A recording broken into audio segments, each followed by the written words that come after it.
નમસ્કાર મિત્રો, મારું નામ સુધીર છે. મેં ગ્રેજ્યુએશન પૂરું કર્યું છે, પણ મને યોગ્ય નોકરી નહોતી મળતી. મિત્રો, હું જીવનમાં બિલકુલ એકલો છું, કારણ કે જ્યારે હું નાનો હતો ત્યારે જ મારા માતા પિતા અવસાન પામ્યા હતા. મિત્રો, હું એક નાનકડા ગામડામાં રહું છું. મારી પાસે થોડી ખેતીની જમીન છે અને 4-5 ભેંસો તથા 2-3 ગાયો છે. હું પશુઓનું દૂધ ડેરીમાં ભરાવું છું અને થોડું દૂધ ગામના લોકો પણ મારી પાસેથી ખરીદીને લઈ જાય છે. મિત્રો, એક દિવસ સવારે હું વહેલો ઉઠ્યો.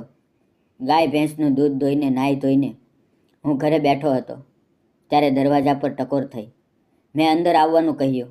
દરવાજો ખુલ્યો અને એક અત્યંત સુંદર, આશરે 27-28 વર્ષની યુવતી અંદર આવી. તેણે મારી તરફ જોઈ અને હળવા સ્મિત સાથે કહ્યું, મારે અડધો લીટર દૂધ જોઈએ છે. પછી તેણે પૂછ્યું, દૂધનો ભાવ શું છે? મેં કહ્યું, દૂધ 60 રૂપિયા લીટર છે. અડધા લીટરના 30 રૂપિયા થશે. તે યુવતી સાથે મારો કોઈ બીજો પરિચય નહોતો. તેણે કહ્યું, ઠીક છે. મેં મારા દૂધના કેનમાંથી અડધો લીટર દૂધ તેની નાની તપેલમાં રેડી દીધું. પછી તેણે જણાવ્યું, હું આ ગામની નથી. મને રોજ સવારે અડધો લીટર અને સાંજે અડધો લીટર દૂધ જોઈએ છે. મારે એક નાનું બાળક છે. મેં હા પાડી અને તેની તરફ જ જોતો રહ્યો. તે સ્મિત સાથે દૂધની તપેલી લઈને ચાલી ગઈ. હું તેને જતી વખતે પાછળથી નિહાળતો રહ્યો અને મનમાં વિચારવા લાગ્યો કે આ કોણ હશે, કારણ કે મેં તેને ગામમાં પહેલી વાર જોઈ હતી. આમ જ એ દિવસ પસાર થયો. સાંજ થવા આવી ત્યારે ફરી ગાય ભેંસનું દૂધ દોઈને મેં કેનમાં ભર્યું. ત્યારબાદ હું મારા માટે સાંજનું ભોજન બનાવી રહ્યો હતો. લગભગ 7 વાગ્યે ફરી દરવાજા પર ટકોર થઈ. મને લાગ્યું કે સવારે આવેલી એ જ યુવતી હશે. મેં અંદર આવવાનું કહ્યું. દરવાજો ખુલ્યો અને એ યુવતી સ્મિત સાથે અંદર આવી. હું રસોઈ બનાવી રહ્યો હતો, પણ તેને જોઈને ઊભો થઈ ગયો અને હાથ ધોઈને અડધો લીટર દૂધ તેની તપેલીમાં આપી દીધું. હું નજર બચાવીને તેની તરફ જોઈ રહ્યો હતો અને તે પણ મારી તરફ જ જોઈ રહી હતી. પછી તેણે પૂછ્યું, શું હું તમને મહિનાના અંતે પૈસા આપી દઉં તો ચાલશે? તમે રોજનો હિસાબ લખતા રહેજો. આવું તો હું ગામના ઘણા લોકો સાથે કરતો હતો. મારી પાસે દૂધની એક ડાયરી હતી, જેમાં બધાના નામ અને રોજનો હિસાબ રાખતો હતો. મેં ડાયરી કાઢી અને પૂછ્યું, તમારું નામ જણાવો. તેણે કહ્યું, મારું નામ માધુરી છે. હું વિષ્ણુ તાવના ઘરે રહું છું. તે મારા મામા છે. વિષ્ણુ તાવ મારા સારા ઓળખીતા હતા. મેં તેનું નામ ડાયરીમાં નોંધી લીધું અને દૂધની એન્ટ્રી કરી દીધી. હવે માધુરી રોજ સવારે અને સાંજે દૂધ લેવા મારા ઘરે આવવા લાગી. મિત્રો, ધીમે ધીમે અમારી ઓળખાણ અને વાતચીત વધવા લાગી. એક દિવસ મારે ખેતરમાં નિંદામણના કામ માટે સ્ત્રીઓની જરૂર હતી. મેં પડોશીઓની કાકીને કહ્યું, મને ખેતરમાં 2-3 દિવસ માટે મજૂરી કરવા સ્ત્રીઓ જોઈએ છે. તમે આવશો? કાકીએ હા પાડી. મેં કહ્યું, તમારી ઓળખાણમાં કોઈ બીજી સ્ત્રી હોય તો તેને પણ સાથે લાવજો. મિત્રો, બીજે દિવસે હું ખેતર ગયો. લગભગ 9:30 વાગ્યે 3 સ્ત્રીઓ આવતી દેખાય. તેમાં પરિચિત કાકી, ગામની એક બીજી સ્ત્રી અને ત્રીજી એ જ માધુરી હતી, જે રોજ દૂધ લેવા આવતી હતી. ખેતરમાં આવતા જ તેણે મારી તરફ જોઈને મધુર સ્મિત આપ્યું અને મેં પણ સ્મિતથી જવાબ આપ્યો. ત્યારે કાકીએ મને ધીમેથી કહ્યું, આ માધુરી વિષ્ણુ તાવની ભાણકી છે. તે વિધવા છે. તેને એક નાની દીકરી છે અને તેના ઘરની સ્થિતિ બહુ ખરાબ છે. સાસરિયાઓએ તેને ઘરમાંથી કાઢી મૂકી છે, એટલે તે તેના મામા પાસે રહેવા આવી છે. તેની વાત સાંભળીને મને ખૂબ દુઃખ થયું. થોડીવાર પછી બધી સ્ત્રીઓ ખેતરમાં કામ કરવા લાગી. ધીમે ધીમે બપોર થઈ ગઈ અને બધા ભોજન કરવા બેઠા. ખેતરના શેઠે એક મોટું લીમડાનું ઝાડ હતું. તેની છાયા નીચે બધા જમવા બેઠા. મેં પણ ત્યાં જઈને આસન જમાવ્યું. બધાએ પોતપોતાના ડબ્બા કાઢ્યા અને એકબીજા સાથે રોટલી શાક વહેંચીને ખાધું. મિત્રો, જમતી વખતે મારી અને માધુરીની નજરો અનેક વાર મળી. તે વારંવાર મારી તરફ જોઈને શરમાઈ રહી હતી. મિત્રો, આ રીતે સતત 3 દિવસ ખેતરમાં કામ ચાલ્યું અને માધુરી રોજ આવતી હતી. હવે અમારી ઓળખાણ વધુ ગાઢ બની હતી. એક દિવસ બપોરે કામ ચાલુ હતું ત્યારે પાણી પૂરું થઈ ગયું. કાકીએ માધુરીને કહ્યું, સુધીર કૂવા પાસે છે, તેની પાસેથી પાણીની કલસી ભરી લાવ. માધુરી થોડી સંકોચાઈ, પણ કલસી લઈને કૂવા તરફ ચાલી. હું ત્યાં જ હતો. તે આવીને બોલી, કાકીએ પાણી મંગાવ્યું છે. મેં તેની તરફ જોઈને સ્મિત આપ્યું તો તેણે પણ સામે સ્મિત કર્યું. મેં તેના હાથમાંથી કલસી લઈ દોરડું બાંધીને કૂવામાંથી પાણી સિંચવા લાગ્યો. મને પણ ખૂબ તરસ લાગી હતી, તો મેં માધુરીને કહ્યું, જરા મારા હાથ પર પાણી રેડીશ, મારે પાણી પીવું છે.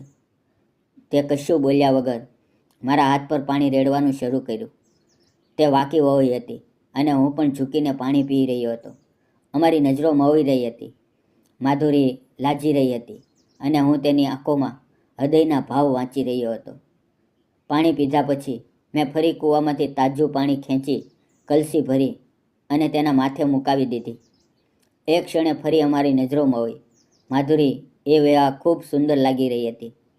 3 દિવસ પછી ખેતરનું કામ પૂરું થઈ ગયું, છતાં માધુરીનું સવાર સાંજ દૂધ લેવા આવવાનું તો ચાલુ જ હતું.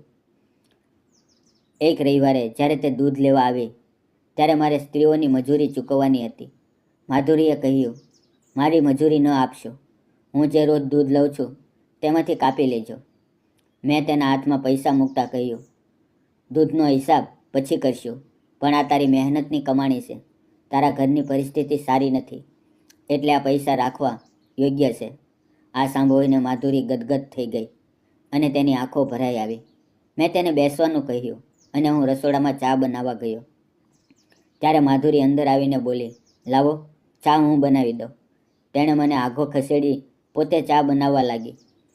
હું તેના મુગ્ધ ભાવે જોઈ રહ્યો હતો અને તે પણ સ્મિત આપી રહી હતી.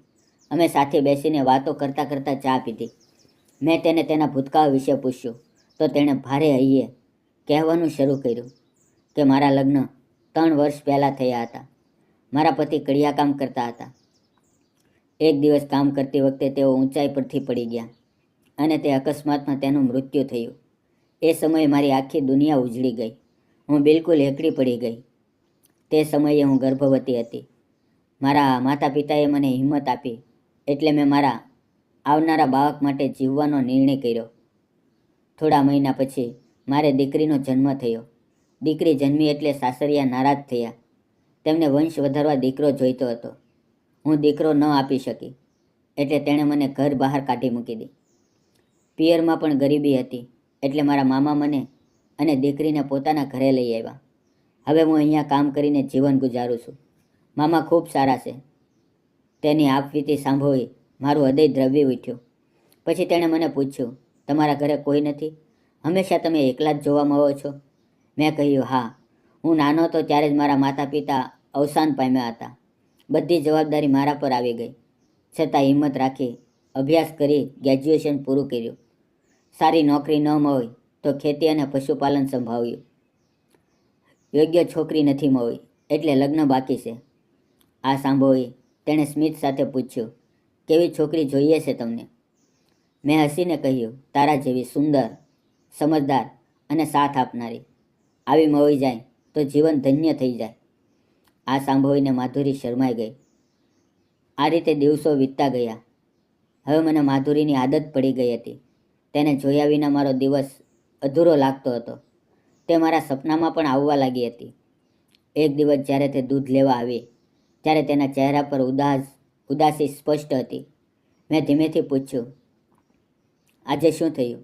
તું બહુ ઉદાસ લાગે છે.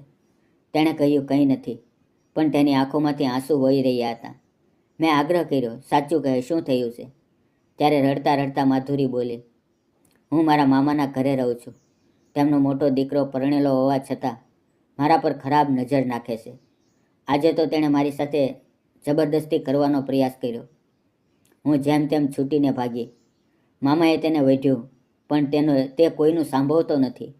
હવે હું શું કરું, ક્યાં જાઉં, કંઈ સમજ પડતી નથી. આ સાંભળી મારું હૃદય તૂટી ગયું.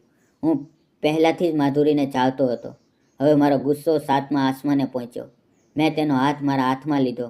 મેં હિંમત કરીને કહ્યું, માધુરી, હું તારા સાચા પ્રેમમાં પડી ગયો છું.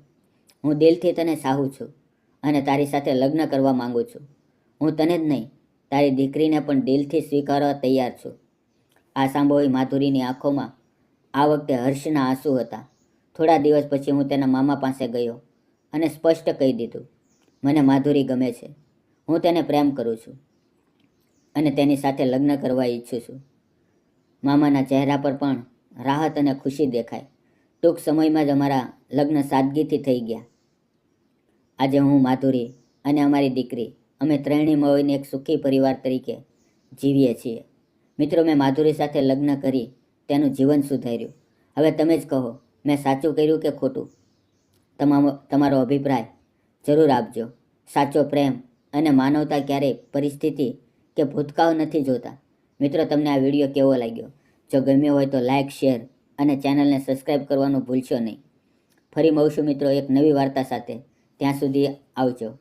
મિત્રો, વિડીયોમાં આવેલા નામ, પાત્ર અને ઘટના ફક્ત કાલ્પનિક હતા.